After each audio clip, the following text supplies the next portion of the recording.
Hi there, I'm Grant Stinchfield, live from our Dallas studios. The media needs to take a break. They lost their minds while breathlessly reporting there was a mass shooting on the Ohio State University campus. There wasn't. CNN trotted out gun control zealots hell-bent on politicizing an event that didn't exist. It turns out a Somali refugee armed with a car and a butcher knife rained terror down upon the Ohio State campus. This story wasn't about guns. It was about the threat we face as a nation and what we all need to do to protect ourselves.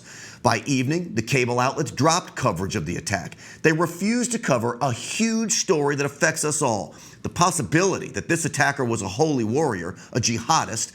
What the mainstream media isn't telling you is that the attacker, killed by a cop with a gun, previously told the school newspaper he was a Muslim and he was afraid to pray on campus. Here's how a witness described what happened. It looked like a school of fish and a shark attacking it. Like, he couldn't focus on one person, and that's why everyone got really lucky. Like, he couldn't focus on one, so he couldn't hit anyone.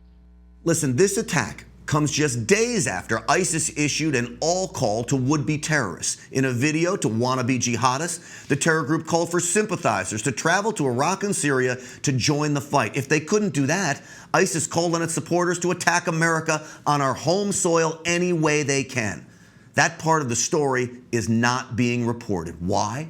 It doesn't fit the liberal narrative that ISIS is no longer a threat. A false narrative where liberal reporters tell us we need to worry more about guns in America than terrorists in America. In a tweet yesterday, the NRA summed up the shooting this way: if there's one lesson to be learned today, it's this. In the right hands, guns are tools that protect and save lives. The hypocrisy of the left is getting too much to take. Now President Obama is pardoning or commuting the sentences of nearly 200 violent felons convicted of gun crimes.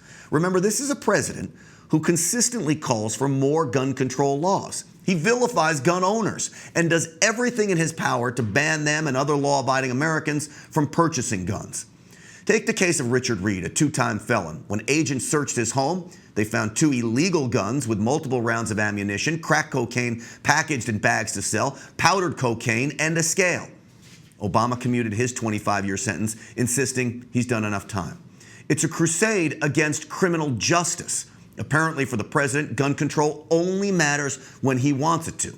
He says these prolific drug dealers weren't using a firearm. Tell that to the grandmother walking by a drug dealer slinging dope on a street corner with a pistol tucked in his waistband. Does she feel safe? No. Once again, Obama appears to have no problem when criminals have guns and a vendetta against freedom-loving Americans who do. All right, we talk about the mainstream media a lot.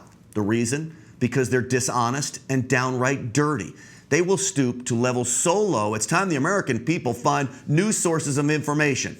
We here at NRATV are clearly filling a much-needed void. Take CNN. It should be ashamed of itself. It's now done a complete 180 and is giving legitimacy to this nonsensical presidential recount madness. Green Party candidate Jill Stein got 33,000 votes in Wisconsin. Donald Trump got 1.4 million, yet she wants a recount. And now Hillary Clinton is joining in on her demand for one. Give me a break. Remember, the reaction to Donald Trump's comments about whether or not he would accept the results of the election, the CNN panel went crazy when he said, quote, "let's wait and see." Take a listen to Sally Cohen on election night. Okay, you know what? I'm sorry, but listen, this isn't okay anymore. I'm with the nasty woman in the pantsuit. This is horrible. You are threatening the integrity of our democratic process. No, you I wanted to be honest. Excuse me. You are threatening, by the way, what makes this country great. We are not a country that transitions power through violence and threats. Look, You know what Sally Cohen is threatening? The integrity of the United States. She's threatening the integrity of the media because she is delusional.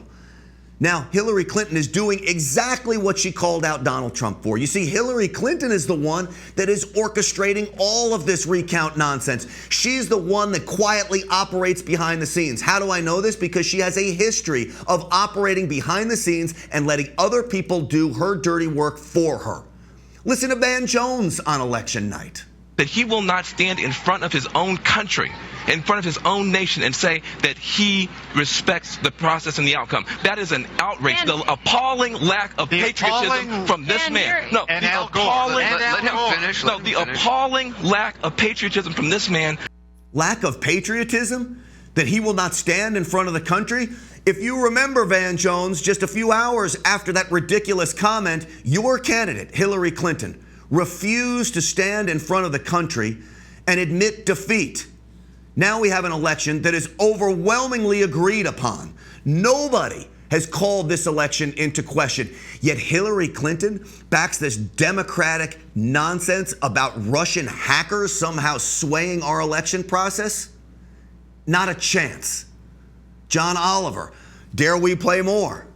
It really seems like if Donald Trump loses, we are not going to get the concession speech that the country badly needs, because he is medically incapable of accepting that he is a loser.